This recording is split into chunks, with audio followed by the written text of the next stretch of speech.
चलिए तो एक बार फिर से स्वागत है आपका। तो हम कर रहे हैं 9.1 का क्वेश्चन नंबर 2।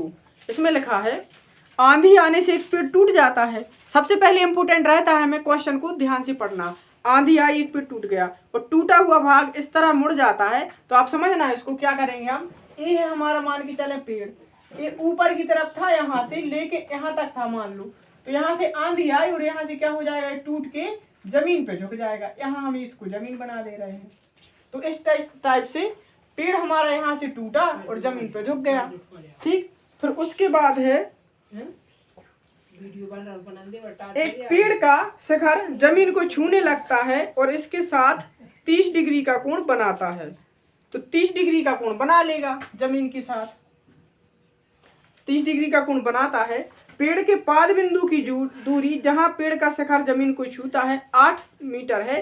पेड़ की ऊंचाई ज्ञात कीजिए। तो आप देखेंगे इसमें हमें लिखा है कि पेड़ का जो पाद बिंदु है, इधर हमें इसको बी मान ले रहे हैं, इधर इसको ए, और जो बिंदु पर झुका है उसको सी मान ले रहे हैं।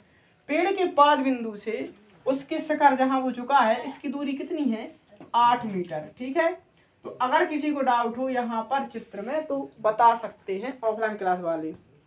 पेड़ टूटा, यहाँ पे झुक गया, 30 डिग्री का कोण बनाया और जो कोण बना जहाँ पर झुका है उसके तने से या पाद बिंदु से दूरी कितनी है, 8 मीटर। हमें ज्ञात करनी है पेड़ की ऊंचाई। तो शेष पेड़ हमारा बचा हुआ है, यही हमें क्या करना है, ज्ञात करना है। ठीक है,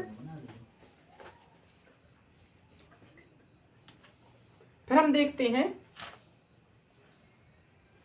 हल करेंगे। तो लिखेंगे माना ए बी एक पेड़ है जो टूटने के बाद बिंदु सी पर झुका हुआ है। अब इसमें हमें ज्यादा भाषा का प्रयोग नहीं करना है, झुका हुआ है। ठीक,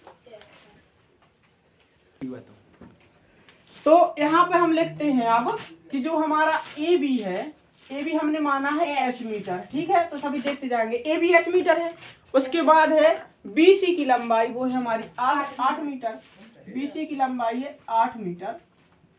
और जो हमने यहाँ पर जो कोण बनाया है, कोण ए सी बी, इसकी वैल्यू है 30 डिग्री। ठीक है, अब देखना इसमें हमें ज्ञात करना है लंब, क्योंकि कोण के सामने की वजह लंब होती है और जिस पर कोण बनता है वो आधार होती है। तो लंब और आधार का अनुपात किस उसमें रहता है, त्रिकोणमितीय अनुपात में।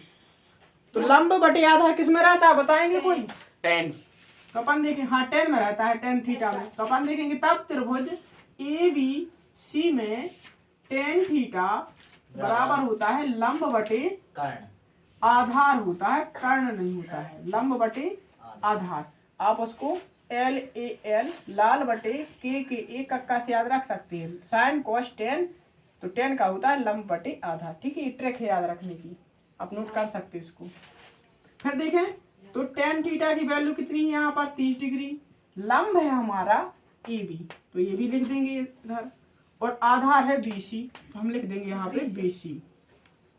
tan थीटा 30 की वैल्यू कितनी है तो बताएगा, tan 30 की वैल्यू 1 बटे करनी 3 बराबर में ए बी की वैल्यू कितनी है यहाँ पर, एच मानी हमने, तो एच लिख देंगे। और बी सी की वैल्यू कितनी है, 8 मीटर, 8 लिख देंगे।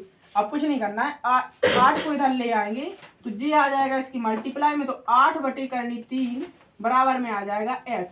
लेकिन हम एक चीज जानते हैं कि कभी भी जो अपरिमेय संख्या है करनी 3 ए हर में नहीं हो सकती, तो हम क्या करेंगे, हर का परिमेयकरण। तो हम लिखेंगे एच बराबर 8 बटे करनी 3 गुणा में करनी 3 बटे में करनी 3। हर का परिमेयकरण का मतलब यही होता है कि जो भी आपका हर में है, सिंगल नंबर है यदि और अपरिमेय है, तो उसी का अंश और हर में गुणा कर देंगे। इन दोनों को हम काट देंगे तो फिर वैल्यू तो वही रहेगी, वैल्यू तो चेंज होगी नहीं। तो इसमें हम लिखेंगे हर का परिमेयकरण। ठीक है, फिर देखो इसको सोल्व करेंगे तो ऊपर आ जाएगा 8 करनी 3, इसका तो सीधा सीधा मल्टीप्लाई हो जाएगा। इधर क्या होगा, 2 बार करनी है तो करनी से करनी कैंसिल हो जाती है, तो आंसर आ जाएगा 8 करनी 3 बटे में 3 मीटर। ठीक है, अब लेकिन इसके बाद एक नोट लिखना आप लोग, या फिर याद रख लेना, इसका जो आंसर है, आंसर शीट में एनसीईआरटी बुक में, कुछ बुकों में, बाकी बुकों में तो सही है जो नई बुकें हैं उसमें 8 करनी 3 दिया है। तो ये हमारा जो क्वेश्चन है उसमें मिसप्रिंट है, क्योंकि यहाँ पर जो कोण बनना है 30 डिग्री का, एक्चुअली में यह 60 डिग्री का कोण होगा जब जाके हमारा क्वेश्चन ऐसा आएगा। तो क्वेश्चन जो हमारे प्रश्न दिया है उसके अनुसार उत्तर ये सही है, ठीक है। यदि 30 को 60 कर दें तो उत्तर ये आएगा, तो हमें इसी को सही मानना है। जो आंसर शीट है उसमें जो उत्तर है इसका मिसप्रिंट है, ठीक है। तो आप इस चीज को ध्यान रखना, अगर आप मैच करो तो उसमें 8 करनी 3 मीटर मिलेगा, जो कि आंसर शीट में गलत दिया गया है। तो इसको नोट कर लीजिए, और फिर से मेरा अनुरोध है कि चैनल को सब्सक्राइब और वीडियो को लाइक जरूर कीजिए।